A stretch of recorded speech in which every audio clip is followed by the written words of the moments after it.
Kalian pengen menulis cerita, namun masih bingung bagaimana memulainya? Yuk, kita simak video berikut ini.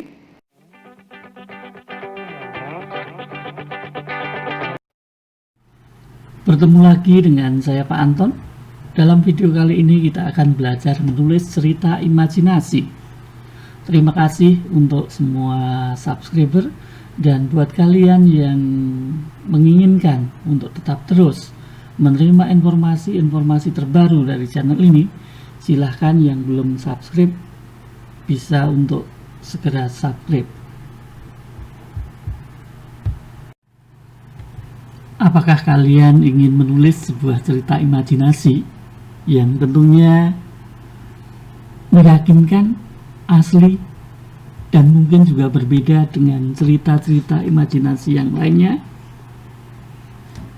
Nah, mari sekarang kita mulai belajar untuk menulis cerita imajinasi. Namun sebelumnya, cermatilah dua langkah dalam menulis cerita imajinasi berikut ini. Langkah yang pertama, merencanakan cerita imajinasi, dan langkah yang kedua, menulis cerita imajinasi. Bagaimana detailnya kedua langkah tersebut? Yuk kita simak penjelasan berikut ini. Langkah yang pertama, merencanakan cerita imajinasi. Dalam perencanaan ini kita perlu terlebih dahulu menemukan ide cerita. Dalam cerita fantasi, ide cerita dapat kita lakukan dengan mengamati objek nyata di sekitar kita. Kemudian dari objek nyata tersebut kita berikan imajinasi. Misalnya saja, kita melihat sebuah topi, maka kita lantas berfantasi terhadap topi tersebut. Misalnya, barang siapa mengenakan topi itu tiba-tiba bisa menghilang, atau barang siapa yang mengenakan topi itu tiba-tiba bisa terbang. Nah, maka bisa saja kita lantas membuat cerita dengan judul Topi Ajaib. Begitu juga misalnya ketika kita melihat sebuah sepatu, bisa saja kita berfantasi, berhayal, barang siapa menggunakan sepatu itu bisa laris cepat kilat, atau barang siapa menggunakan sepatu itu bisa menjadi pemain bola yang andal. Maka bisa saja kita membuat cerita dengan judul Sepatu Ajaib. Ide cerita bisa juga kita gali dari buku-buku ilmu pengetahuan, misalnya tentang bumi dan antariksa, tentang hewan-hewan purbakala. Juga ide cerita dapat juga kita gali dari mitos, dari kepercayaan-kepercayaan daerah-daerah tertentu. Misalnya ketika melihat seekor binatang di daerah tersebut, mempercayai bahwa binatang itu memiliki kekuatan yang luar biasa sehingga tidak boleh diganggu gugat, maka bisa hal itu kita angkat menjadi sebuah cerita imajinasi. Mengapa binatang itu menjadi begitu kuat? Mengapa binatang itu diistimewakan? Nah, itu semua kita bisa jadikan bahan untuk cerita imajinasi. Yang ketiga, membuat rangkaian cerita. Sebuah cerita terdiri atas peristiwa demi peristiwa. Nah, beberapa peristiwa ini supaya menjadi sebuah cerita yang runtut harus kita susun sedemikian rupa. Nah, cara menyusun atau merangkai peristiwa yang satu dengan peristiwa yang lain sehingga menjadi sebuah cerita yang runtut itu dikenal dengan yang namanya plot atau alur. Kemudian cara yang berikutnya dalam tahap pengembangan cerita imajinasi ini adalah mengembangkan cerita. Supaya menjadi sebuah cerita, maka rangkaian cerita atau alur atau plot yang kita sudah buat itu harus kita kembangkan. Nah, bagaimana mengembangkannya? Yaitu dengan menciptakan tokoh. Sebuah cerita terdiri dari tokoh-tokoh. Nah, tokoh-tokoh ini harus kita ciptakan dengan karakter masing-masing. Misalnya tokohnya unik, tokohnya aneh, tokoh yang satu dengan tokoh yang lain harus kita buat berbeda. Nah, itu sering disebut dengan perwatakan, artinya memberi watak pada masing-masing tokoh. Kemudian supaya cerita berkembang harus kita menciptakan latar.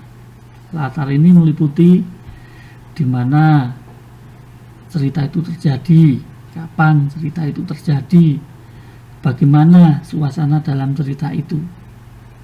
Dan yang tak kalah penting supaya cerita menjadi semakin berkembang atau hidup adalah dengan cara menciptakan dialog antar tokoh. Tokoh-tokoh di dalam cerita itu kita buat bercakap-cakap, berdialog. Nah, ini untuk beberapa tahap dalam perencanaan cerita. Tahap berikutnya adalah menulis cerita itu sendiri. Nah, pada langkah yang kedua ini, yaitu langkah menulis cerita imajinasi, ini terdiri dari beberapa tahap. Tahap yang pertama, merencanakan. Nah, di dalam tahap perencanaan ini juga kita perlu menggali ide, kemudian berfantasi, menambahkan latar, dialog, tema, deskripsi tokoh, dan membuat sinopsis.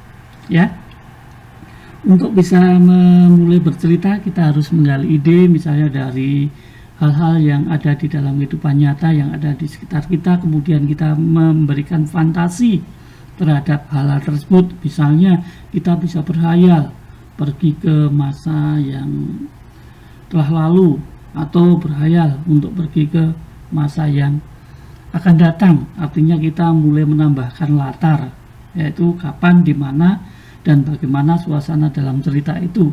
Lalu supaya menjadi sebuah cerita, ide tersebut kita berikan tokoh-tokohnya harus ada tema, kemudian bagaimana watak-watak tokoh, kemudian tokoh-tokohnya kita juga buat berdialog. Nah, supaya cerita kita runtut, kita bisa terlebih dahulu membuat sinopsis atau garis besar cerita keseluruhannya itu seperti apa. Kemudian langkah yang kedua, mengembangkan produk. Nah, ini membuat sebuah cerita. Caranya bagaimana?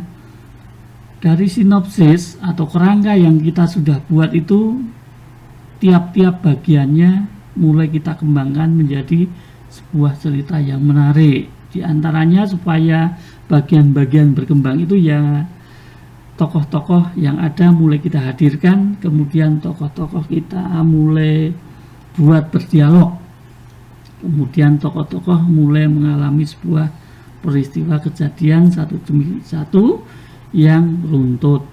Lalu jangan lupa setelah cerita jadi kita harus memberi judul yang menarik. Judul yang menarik diantaranya judul yang kita buat harus bombastis ya. Dan yang keempat, menelaah untuk merevisi. Artinya bagaimana? Bahwa tulisan yang kita sudah buat itu tentu tidak begitu saja langsung menjadi sebuah tulisan yang bagus, yang baik. Ada kalanya kita perlu membaca sekali lagi untuk menelaah, mencari, bisa jadi di dalam tulisan kita itu ada hal-hal yang masih perlu kita perbaiki. Misalnya masih terdapat kesalahan dalam pemilihan kalimat, penggunaan tanda baca, ataupun kaidah-kaidah penulisannya. Di sini perlu yang namanya kerja merevisi atau editing. Dan langkah terakhir yaitu mepublikasikan karya. Nah, artinya begini, bahwa dari apa yang kita sudah buat itu, kita perlu untuk mempublikasikannya atau menginformasikannya kepada khalayak ramai. Bisa, misalnya kita mulai dengan membuatnya menjadi sebuah majalah dinding atau menjadi buletin lokal sekolah misalnya, atau di tahap selanjutnya yang lebih luas, misalnya kita bisa saja posting di media sosial.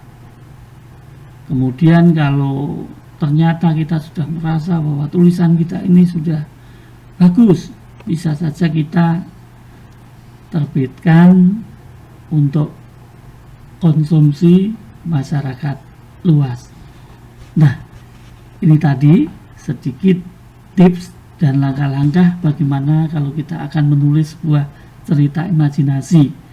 Mudah-mudahan bermanfaat ya. Kemudian bagi kalian yang belum subscribe, boleh silahkan untuk subscribe supaya bisa mendapatkan informasi terkini dari channel ini. Terima kasih.